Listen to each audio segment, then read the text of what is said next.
Welcome back to ER. Today we are going to talk about a neurotransmitter called acetylcholine. Now, acetylcholine is a very common neurotransmitter, and most of us already know a lot about acetylcholine. But today we are going to overview it, and today we are going to summarize the basic formation, release, storage, and metabolization of acetylcholine. Now, for a little bit of introduction about acetylcholine. Acetylcholine is a neurotransmitter that is present a lot of parts in our brain and our central nervous system, and it is a basic neurotransmitter of our autonomic nervous system. Almost all the preganglionic fibers are cholinergic fibers, meaning they form the acetylcholine inside of them and they release acetylcholine. Now, acetylcholine is released into the synapse, and different types of cholinergic receptors or nicotinic receptors are activated by this hormone that is called acetylcholine. Actually, it's not a hormone, it is a neurotransmitter. So, acetylcholine is formed in a synapse, and that synapse is called cholinergic synapse. And the preganglionic neuron in which acetylcholine is formed are cholinergic. Some of the postganglionic neuron in our parasympathetic nervous system are also cholinergic neuron.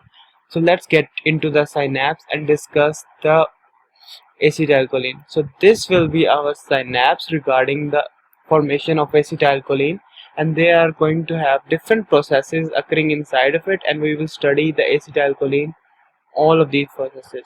The processes that are occurring in this synapse will be formation of the acetylcholine, storage of the acetylcholine, release of the acetylcholine, metabolization of the acetylcholine, and finally, the last but not least, reuptake of acetylcholine.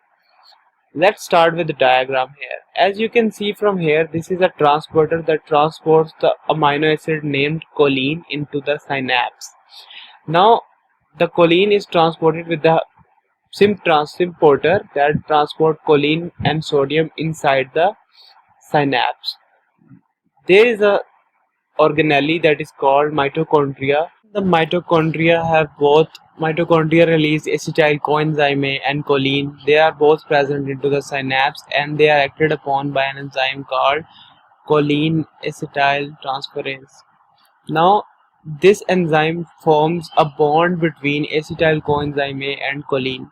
Now, this enzyme is very important. This enzyme is converting the acetyl coenzyme A and choline and making an ester bond between them, and it is converting it into acetylcholine, representing by ACH. Now, this enzyme can be remembered by the word CHAT, CHAT, choline acetyl transferase. This enzyme transfers the acetyl group to the choline. Now, this group will be transferred to the choline, and acetylcholine will be formed. This is all about the formation of acetylcholine. Now, moving forwards, when the acetylcholine is formed inside the cholinergic synapse, it is stored into the vesicle. Now, first there was a pump that was transferring the choline alongside the sodium into the synapse, and it was a symporter. Now, there is an antiporter that is present on to the vesicle in which acetylcholine is stored. Now, this antiporter is called vesicle associated transporter, VAT. You can remember it by the word VAT. Now, these transporters will transport the acetylcholine into the synapse, and it will transport the hydrogen ion from inside the vesicle outside into the synapse. Now, this transporter is very important in the concentrating of the acetylcholine into the synaptic vesicle. Now, these vesicles are to be released outside the synapse. Now, acetylcholine is constantly formed outside in the synapse into the exoplasm, and it is constantly being stored into the vesicle with the help of VATs. Now, these VATs are to be released outside the synapse when the action potential arrives. As we know that action potential is caused by the influx of sodium inside the synapse. So, sodium from outside the synapse will travel inside of it, and they will travel along the length of the exoplasm. On the arrival of the action potential along the length of the neuron, the calcium will influx, and this influx of calcium will cause the increase in level of calcium inside the synapse, and this calcium will attach to these VAMPs, vesicle associated membranous proteins. Now, these proteins will cause the vesicle to attain certain types of shapes and to contract with the help of actin and myosin present into the cytoplasm or exoplasm, and this change in the structure of this vesicle will cause the fusion of this vesicle into the membrane of the vesicle, and hence this vesicle will rupture and the acetylcholine will be released into the synapse. These proteins are called VAMPs that helps the release of uh, vesicle associated membranous protein will help the release of acetylcholine from inside the vesicle to outside into the synapse. Now when the acetylcholine is released inside the synapse, these acetylcholine that is present here will attach to the cholinereceptors. Now there are two types of receptors in which acetylcholine act. These receptors are cholinergic receptors and muscarinic and nicotinic receptors. Now when the acetylcholine will attach to these receptors, it will generate a nerve impulse in the postganglionic neuron. Now this is a preganglionic neuron, now this is the postganglionic membrane, and this is the synapse here. Now this protein, now this when the acetylcholine stimulate these receptors, it will generate an action potential in here. After the production of action potential here, the acetylcholine will dissociate from these receptors and it will undergo a metabolism. There are certain enzymes called acetylcholine esterase or cholinesterases. They can be acetylcholine esterase and butyryl esterases. Both of these are here. The acetylcholine esterase is in the predominant amount. The acetylcholine esterase will cause the acetylcholine to degrade. Now this is called the metabolism of this neurotransmitter. Now cholinesterase will degrade acetylcholine, and this acetylcholine will be broken down into acetyl coenzyme A and choline. The acetyl coenzyme A will be left outside into the synapse, and the choline, the amino acid base, will be transported back into the synapse. Now this will be broken down into acetyl coenzyme A and choline, and the acetyl coenzyme A will part will be left into the synapse, and the choline will be reuptaken. The choline will be reuptaken by the same transporter that was transporting the sodium and choline inside the synapse.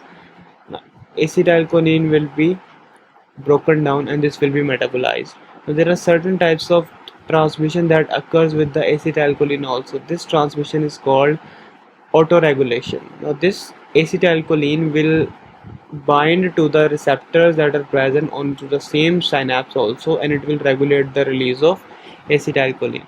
Now this much was all about the acetylcholine, its formation, its storage, its release, and its metabolism and its reuptake. Now there are certain drugs that blocks the this transporter. It can also block the formation of this transporter, and they can also block the storage, and they can also block the release, and they can also block the metabolism.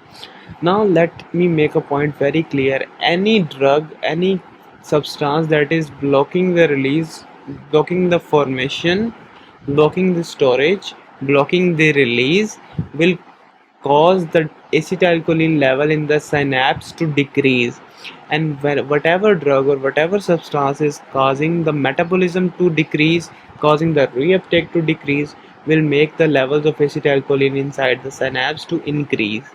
Now let's take an overview about this. The acetyl coenzyme A and choline, they combine to form acetylcholine. The acetylcholine is stored inside the vesicle, inside the storage vesicle, with the help of vesicle associated transporters. This vat is contain this vesicle contains certain types of proteins called VMAPs. These vesicle associated membranous proteins will cause the vesicle to fuse with the membrane when the action potential arrives and open the calcium channel, and this calcium channel will cause the release of acetylcholine inside the synapse. The acetylcholine will act on the receptors that can be the receptors that are present in the postganglionic neurons, and these receptors can also be the autoreceptors or other receptors that are heteroreceptors. Upon the activation of these receptors, the acetylcholine will disintegrate with the receptor, and it will go into the metabolism by this acetylcholine esterase, and when it is undergoing the metabolism, it is broken down into the initial components, acetyl coenzyme and choline. The choline will be reuptaken by the choline hydrogen or choline transporter that is transporting choline and sodium ions inside the synapse. There are certain drugs written that blocks the formation of release, box of formation, storage, release, and metabolism. These drugs are hemicolinium, zamicol, botulinum toxin, and you will study these drugs and these substances later on. This was all about the formation, storage, release, metabolism, and reuptake of the acetylcholine. Thank you guys for watching. I hope you guys understood this well, and if you have any question regarding this, you can drop it down in the comment. And stay tuned for more videos like this. Subscribe to my channel and give it a notification icon to understand and to get latest of our updates. ER out.